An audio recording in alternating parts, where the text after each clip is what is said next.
কি ব্যাপার? রফিক এখনো আসছে না যে? আর কতক্ষণ এই ধুলোবালির মধ্যে দাঁড়িয়ে থাকবো?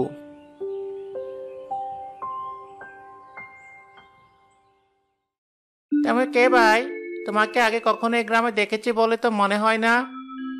জি, আমি এই গ্রামে নতুন এসেছি, আমার বন্ধু রফিকের বাসায় বেড়াতে। ও, তুমি রফিকের বন্ধু? আমাকে আগে বলবে তো। রফিক বোধহয় এখনো আসেনি। দাও, তোমার ব্যাগটা আমাকে দাও। না, আমার ব্যাগ আপনাকে কেন দিব? আপনি আমার ব্যাগে হাত দিচ্ছেন কেন? দুঃখিত, আমার ভুল হয়ে গেছে। এই নাও, এই সিঙ্গারাটা খাও।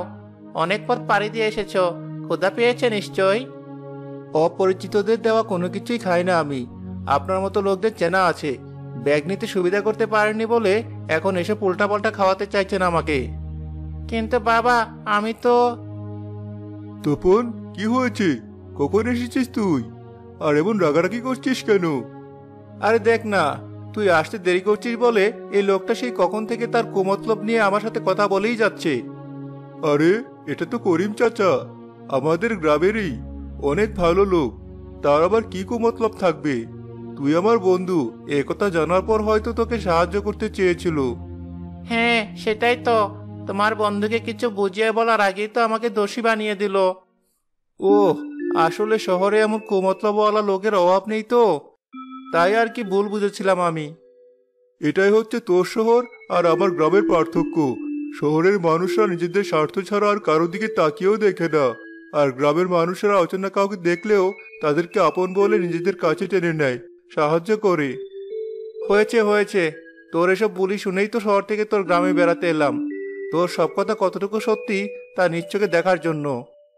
ভালো করেছিস, সারা জীবন শহরে থেকেছিস, গ্রাম তো চিনিস না ভালো মতো। এই সুযোগে তোর গ্রামের পরিবেশও দেখা হয়ে যাবে। আর আমার প্রথম কথার প্রমাণ তো নিশ্চয়ই দেখতে পেলি, সামনে আরো দেখবি। চল, বাড়ি চল এবার। আচ্ছা, চল।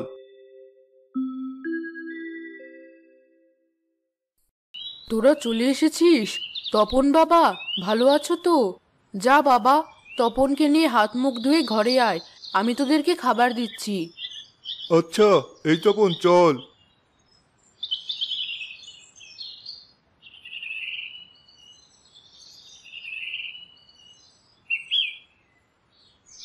এটা কি? পানির ট্যাপ কোথায়? এখানে কোনো ট্যাপ নেই, টিউবওয়েল দিয়েই কাজ চালাতে হবে। নে, টিউবওয়েল চাপ এবার। এত শক্ত কেন? চাপ তো লাগছেই না। বুঝেছি, তোর দ্বারা কাজ হবে না। যা, তুই ওখানে গিয়ে দাঁড়া, আমি চাপছি।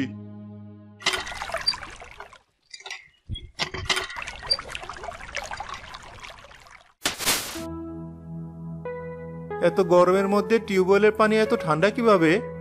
বুঝতে হবে, এই টিউবওয়েলই হচ্ছে আমাদের প্রাকৃতিক ঝর্ণা। হাত মুখ ধোয়া শেষ হয়েছে না? ঘরে চল এবার।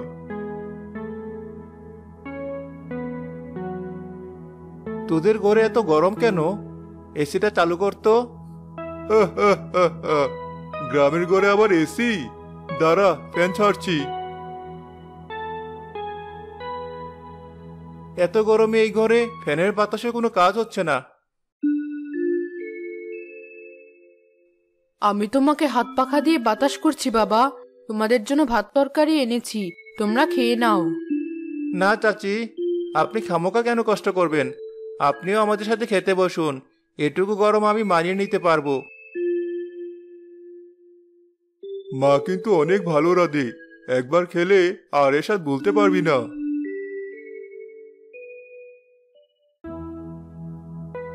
সত্যিই তো, এত মজার তরকারি তো আমি জীবনে কখনো খাইনি। শহরের দামি দামি রেস্টুরেন্টের খাবারও আপনার হাতের খাবারের কাছে কিছুই না। আসলে বাবা, শহরের সব খাবারই তো ভেজাল, তাই ওদের তরকারি তেমন স্বাদ লাগে না। এখানে যে সবজিগুলো দেখছো, সব আমাদের নিজের ক্ষেতের, সাথেই মুরগি আর মাছ আমাদের নিজেদের খামারের বলেই তো এত স্বাদ। সাথে তোমার হাতে জাদু আর ভালোবাসা আছে বলে তরকারি খেতে এত স্বাদ হয় মা। তার বলতে। এ কি, ফ্যান হঠাৎ করে অফ হয়ে গেল কেন? এই যা, আজকের দিনটাতেও কারেন্ট চলে যেতে হলো। তপন এখন এই গরমের মধ্যে কিভাবে খাবে?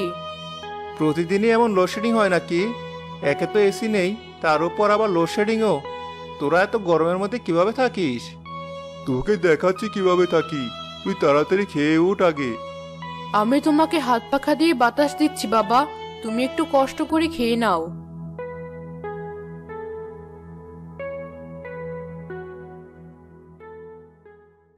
খাওয়া দাওয়া শেষ করে তারা দুজন মিলে গ্রামে ঘুরতে বের হলো।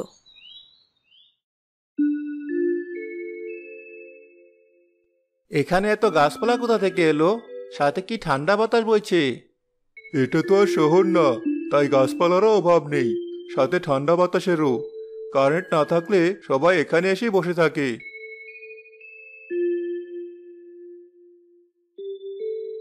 আরে রফিক ভাই, তোমার সাথে লোকটা কে? আমার বন্ধু তপন শহর থেকে বেড়াতে এসেছে। চলো ভাই, আমরা তাহলে সবাই মিলে মাঠে ক্রিকেট খেলি। তোমার বন্ধুও খেলুক আমাদের সাথে। আরে যা, কি যে বলিস না, এখন আর ওসব খেলার বয়স আছে নাকি? তো আর কি করবে, তোমার বন্ধু তো গ্রামে বসে থাকতে থাকতে বিরক্ত হয়ে যাবে, বলবে এখানে করার মতো কিছু নেই। আচ্ছা, তবে তোরাই বল কি করা যায়। সবাই মিলে পুকুরে সাঁতার কাটতে গেলে কেমন হয়? যে সবার আগে সাঁতরে নদীর ওপারে যেতে পারবে সেই হবে বিজয়ী, আর তাকে পুরস্কারও দেওয়া হবে। কি বলিস তপন, তুই রাজি এই খেলায়? কেন নয়, স্কুল কলেজে সব সাঁতার প্রতিযোগিতায় আমি প্রথম হতাম, তোরা সবাই মিলেও আমাকে হারাতে পারবি না। তোদের স্কুল কলেজ আর এখানকার গ্রামের ছেলে মেয়েদের মধ্যে অনেক পার্থক্য, আর নদী বা পুকুরে সাঁতার কাটা তোদের শহরের সুইমিং পুলে সাঁতার কাটার থেকে অনেক ভিন্ন। মানে কি বলতে চাইছিস তুই? থাক, বলে আর লাভ নেই, এখন গোসলের সময় হয়ে গেছে, চল সবাই পুকুর পাড়ে যাই। হ্যাঁ চলো।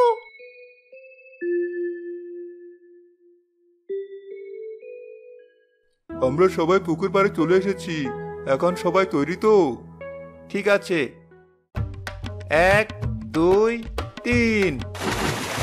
সবাই পুকুরের পানিতে ঝাঁপিয়ে পড়লো সাঁতার কাটার জন্য।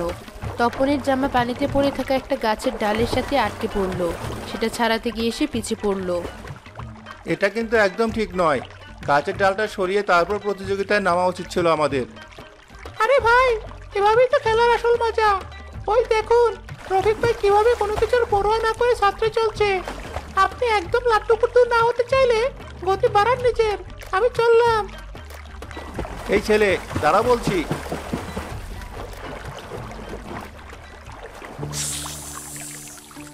সাপ সাপ সাপ আমাকে কামড়ে দিয়েছে। কি সাপ? এই সবাই থামো, ওর কাছে গিয়ে দেখো কি হলো ওর। আমিও আসছি। জি ভাই, দেখছি।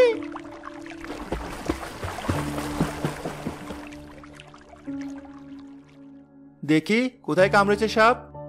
এই তো এখানে। আমি মনে হয় আর বেশিক্ষণ বাঁচবো না। কি হবে এখন আমার? আরে না, এটা কোনো বিষাক্ত সাপের কামড় না, কিছুই হবে না তোমার। তুই আমাকে সাধু বাবার কাছে নিয়ে চল, সাধু বাবা এখন বলতে পারবে আমি বাঁচবো কি না। ঠিক আছে চল, আমি তোকে নিয়ে যাচ্ছি। কি হলো এটা রফিক? আমি বলার পর ওরা আমার কথা বিশ্বাস না করে কেন সাধু বাবার কাছে যাচ্ছে আবার? আমাদের গ্রামের সাধু বাবা অনেক ভালো, দেখছিসই তো, আমাদের গ্রামের মানুষজনের শিক্ষা আর টাকার অভাব অনেক, এখানে এক সাধু বাবাই সবার ভরসা। তুই চল আমার সাথে, তাহলেই বুঝবি। ঠিক আছে চল। কি হয়েছে তোদের? আমার কাছে কেন এসেছিস? দেখুন সাধু বাবা, আমার বন্ধুকে একটা সাপে কামড় দিয়েছে। এখন শুধু আপনিই পারবেন ওকে ভালো করে তুলতে। কই দেখি, কেমন সাপ কামড়েছে? এই যে সাধু বাবা। ঘর অঘটন ঘটে গেছে। যে সাপ তোকে কামড় দিয়েছে সে যেন তেন সাপ নয়, ছলনাময়ী সাপ। ও এমন ভাবে কামড়ে দিয়েছে দেখে যে কেউ ভাববে সাধারণ সাপের কামড়, তারপর মৃত্যুর মুখে আস্তে আস্তে ঢলে পড়বে। এসব কি উল্টাপাল্টা কথা বলছে তোদের সাধু বাবা? আমার মনে হয় সাধু বাবা ঠিকই বলছেন, এর আগেও তিনি এই গ্রামের মানুষকে অনেক বিপদের হাত থেকে বাঁচিয়েছেন। তুই একটা শিক্ষিত ছেলে হয়েও এমন কথা বলছিস? শহরে থেকে এত পড়ালেখা করে কি লাভ হলো তোর? আরে তুই ওসব বুঝবি না, সব গ্রামের নির্দিষ্ট কিছু সংস্কৃতি আর বিশ্বাস থাকে, সেগুলো চাইলেও পরিবর্তন করা যায় না। ওই ছেলেটাকে হাসপাতালে নিয়ে গেলে সব পরিষ্কার হয়ে যেত। গ্রাম থেকে হাসপাতাল অনেক দূরে, ততক্ষণে ওই ছেলেটার কিছু হয়ে গেলে তা দায়ভার কে নিবে? চল এখন সাধু বাবার কাছে যাই, আমারও কিছু দরকার আছে তার কাছে। এখন কি করতে হবে তাহলে সাধু বাবা? একটা উপায় আছে তোর বন্ধুকে ভালো করার।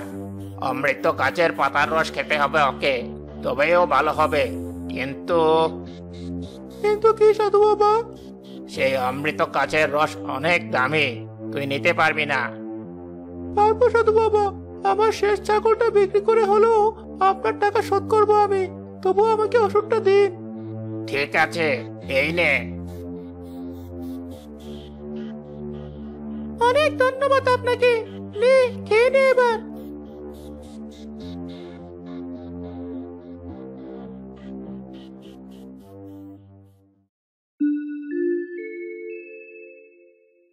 বল, তোরা দুজন আমার কাছে কি জন্য এসেছিস? জি সাধু বাবা, আমার বোনের জন্য ওষুধটা। তোর আবার বোনও আছে? কি হয়েছে তোর বোনের? তোকে বাসায় গিয়ে সব বলবো। ও, এই নে। আমার বোনকে আর কখনো ভালো হবে না সাধু বাবা। কত বছর হয়ে গেল ওকে এই ওষুধ খাওয়াচ্ছি, তবু ওর ভালো হওয়ার কোনো নামই নেই। হবে হবে, আর একটু ধৈর্য ধর। ওর উপর যে আত্মা ভর করেছে তা অনেক খারাপ আত্মা। এত সহজে তোর বোনকে ছাড়বে না ও, আরো বেশ কিছুদিন সময় লাগবে। ঠিক আছে সাধু বাবা, চল তপন। কি হলো, কিছুই তো বুঝলাম না। বাড়ি চল, নিশ্চয়ই সব দেখতে পারবি।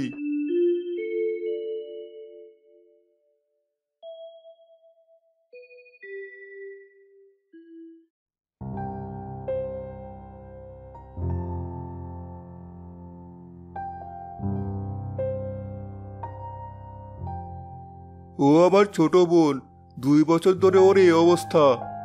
তো তুই ওকে এখানে বসিয়ে রেখেছিস কেন? শহরের কোনো ভালো ডাক্তার দেখাসনি কেন? সাধু বাবা বলেছেন ওর শরীরে খারাপ এক আত্মা ভর করেছে। নিয়মিত তার দেওয়া ওষুধ খেলে আত্মাটা আমার বোনের শরীর থেকে চলে যাবে, আর ও আগের মতো সুস্থ হয়ে উঠবে। তুই শিক্ষিত মানুষ হয়েও গ্রামের অল্প শিক্ষিতদের মতো আচরণ করছিস দেখে আমি বারবার অবাক হচ্ছি। দে, ওষুধের বোতলটা আমার হাতে দে, আমি দেখছি তোদের সাধু বাবা নকল নাকি আসল। তপন বোতলটা নিয়ে সে দূরের হাসপাতালে যাওয়ার পর ডাক্তাররা তাকে বলে সাধারণ ঠান্ডার ওষুধ এটা। সাথে এটাও খবর পায় কিছুদিন পর পর এক লোক দোকান থেকে এসব ওষুধ কিনে নিয়ে যায়।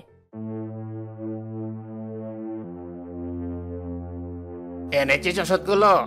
এখন এগুলোতে বিভিন্ন রং মিশিয়ে গ্রামের লোকদের কাছে চড়া দামে বিক্রি করবো।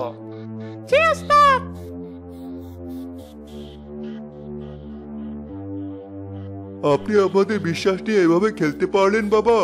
শুধু আপনার উপর বিশ্বাস করে আমার বোনটাকে এখনো বিনা চিকিৎসায় ফেলে রেখেছি, তার প্রতিদান আপনি এভাবে দিলেন? না মানে, তোমরা এখানে কিভাবে এলে? ভাগ্যিস তপন এসে আমার চোখ খুলে দিয়েছে, না হলে আমাদেরকে আর কত বছর এভাবে ঠকাতেন কে জানে। ওনাকে অ্যারেস্ট করুন পুলিশ সাহেব।